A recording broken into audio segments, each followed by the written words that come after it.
राधे राधे। आज का प्रसंग भगवान श्री राम और कल्पवृक्ष की कथा। एक समय जब श्री रामचंद्र जी का दर्शन करने के लिए अपने 60,000 शिष्यों सहित दुर्वासा ऋषि अयोध्या को जा रहे थे, तब मार्ग में जाते हुए दुर्वासा जी ने सोचा कि मनुष्य का रूप धारण करके यह तो विष्णु जी ही संसार में अवतीर्ण हुए हैं। यह तो मैं जानता हूँ, किंतु संसारी जनों को आज मैं उनका पौरुष रूप दिखलाऊंगा। अपने मन में ऐसा विचारते हुए वे अयोध्या आए और नगरी में प्रवेश कर सबको साथ लिए भगवान के भवन के 8 चौकों को लांघकर पहले सीता जी के भवन में पहुंचे। तब शिष्यों सहित दुर्वासा को सीता जी के द्वार पर उपस्थित देख पहरेदारों ने शीघ्रता से दौड़कर श्री रामचंद्र जी को इसकी सूचना दी। यह सुनते ही भगवान राम मुनि दुर्वासा के पास आ पहुंचे और प्रणाम कर सबको बड़े आदर सहित भवन के भीतर लेवा गए तथा बैठने के लिए सुंदर आसन दिया। तब आसन पर बैठते ही दुर्वासा जी ने मधुर वचनों में श्री राम जी से कहा, आज 1000 वर्ष का मेरा उपवास पूरा हुआ। इस कारण मेरे शिष्यों सहित मुझे भोजन कराइए और इसके लिए आपको केवल एक मुहूर्त का समय देता हूँ। साथ ही यह भी ज्ञात रहे कि मेरा यह भोजन जल, धेनु और अग्नि की सहायता से प्रस्तुत न किया जाएगा। केवल एक मुहूर्त में ही मेरी इच्छा अनुसार वह भोजन, जिसमें विविध प्रकार के पकवान प्रस्तुत हों, मुझे प्राप्त हो। इसके अतिरिक्त यदि तुम अपने गृहस्थ धर्म की रक्षा चाहो तो शिव पूजन निमित्त मुझे ऐसे पुष्प मंगवा दो जैसे पुष्प यहाँ किसी ने कभी देखे ही ना हो। यदि यह तुम्हारा किया ना हो सके तो तुम मुझे स्पष्ट कह दो, मैं इसमें असमर्थ हूँ, मैं चुप करके चला जाऊंगा। तब मुनि की इस बात को सुनकर श्री राम जी ने मुस्कुराते हुए नम्रता से कहा, भगवान मुझे आपकी यह सब आज्ञा स्वीकार है। तब राम जी की बात सुनकर दुर्वासा मुनि प्रसन्न हो गए और कहा, मैं सरयू में स्नान करके अभी तुम्हारे पास आता हूँ, शीघ्रता करना। हमारे लिए सब सामग्रियों को प्रस्तुत करने के लिए अपने भाइयों तथा सीता को शीघ्रता के लिए कह देना। राम जी ने कहा, अच्छा आप जाइए, स्नान करके आइए। दुर्वासा जी स्नान करने चले गए।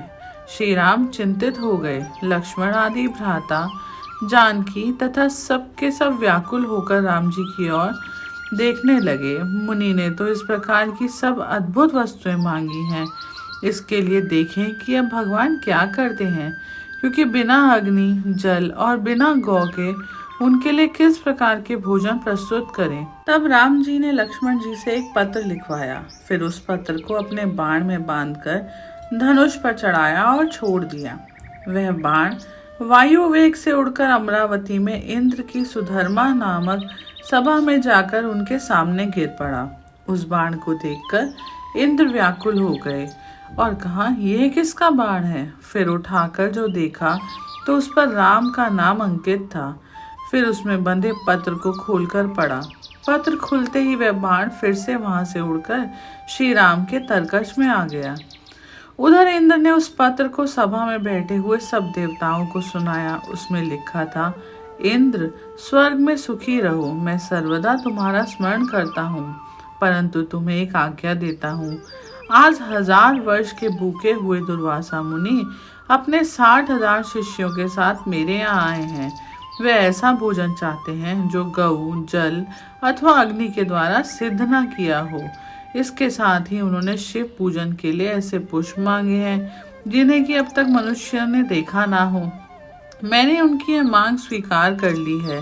वे सरयू में स्नान करने गए हैं, इसलिए तुम शीघ्र ही कल्पवृक्ष और पारिजात जो क्षीर सागर से निकले हैं, क्षण मात्र में मेरे पास भेज दो। इसके लिए रावण के संहारक मेरे बाणों की प्रतीक्षा मत करना। यह पत्र देवताओं को सुनाकर इंद्रदेव तक्षण उठ पड़े और कल्पवृक्ष तथा पारिजात को साथ ले देवताओं सहित विमान में बैठकर अयोध्या में आ पहुंचे। लक्ष्मण जी ने इंद्र का स्वागत किया। इंद्र ने श्री राम के पास पहुंच पारिजात और कल्पवृक्ष को श्री राम को अर्पण किया।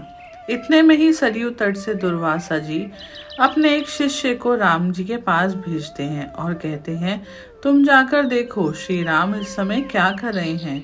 मैंने जो आज्ञा दी है उसके अनुसार कुछ अन्न अब तक बना है कि नहीं? अब तक वैसे ही चिंता मग्न हैं या कुछ कर रहे हैं? यदि मेरी आज्ञा अनुसार पकवान प्रस्तुत कर रहे हैं तो अब तक कितनी सामग्री तैयार हुई है? यह सब तुम चुपके से देखकर मेरे पास आओ। तब जो आज्ञा ऐसा कहकर वह शिष्य श्री राम के भवन में आया। देखा तो कल्प वृक्ष और पारिजात से युक्त देवताओं की मंडली में श्री राम विराजमान हैं। यह देखकर उस शिष्य ने शीघ्र ही दुर्वासा जी के पास जाकर वह समाचार कह सुनाया। शिष्य की यह बात सुनकर दुर्वासा जी को आश्चर्य हुआ। स्नान कर शिष्यों को साथ ले दुर्वासा ऋषि श्री रामचंद्र जी के सुंदर भवन में आ पहुंचे। दुर्वासा जी को आया देख देवताओं सहित राम ने उठकर उन्हें तथा उनके सब शिष्यों को बड़े आदर के साथ प्रणाम किया और उत्तम आसन पर बिठाकर सीता जी तथा लक्ष्मण आदि के साथ उनकी पूजा करी। फिर जिन पुष्पों को मनुष्य ने अब तक नहीं देखा था, शिव पूजन हेतु पारिजात के उन पुष्पों को श्री राम ने दुर्वासा जी के समक्ष प्रस्तुत किया। उन पुष्पों को देख मुनि दुर्वासा ने एक बार तो आश्चर्य किया, किंतु मौन भाव से उन्हें ग्रहण कर शिव जी तथा अन्य देवताओं की उन पुष्पों से पूजा करी। फिर उसी क्षण श्री रामचंद्र जी ने लक्ष्मण जी तथा सीता आदि जी को साथ ले भोजन परोसने की आज्ञा दी। तब दिव्य अलंकारों से युक्त श्री सीता माँ कल्प वृक्ष और पारिजात की पूजा कर अनेक पात्रों को लाकर उनके नीचे रख देती हैं और वह प्रार्थना करती हुई इस प्रकार बोली कि हे क्षीर सागर से उत्पन्न होने तथा देवताओं के मनोरथों को पूर्ण करने वाले कल्प वृक्ष, आज शिष्यों सहित हमारे यहाँ आए हुए दुर्वासा जी को तुम संतुष्ट कर दो। तब सीता जी के इस प्रकार कहते ही कल्प वृक्ष ने पल भर में वहां रखे हुए अनेकों पात्रों में अनेक प्रकार के खाद्य सामग्रियों से भर दिया। फिर तो उन सब अन्नों को उर्मिला सहित सीता ने स्वर्ण के पात्रों में रख कर दुर्वासा जी के समक्ष परोस दिया। रामचंद्र जी से निवेदित दुर्वासा जी ने अपने शिष्यों के साथ बैठकर बड़े प्रेम से यह भोजन किया। फिर हाथ मुंह धो तांबूल तथा दक्षिणा ली और प्रसन्नता पूर्वक अपने धाम को गए। यह है श्री राम जी की माया। श्री रामचंद्र जी की जय।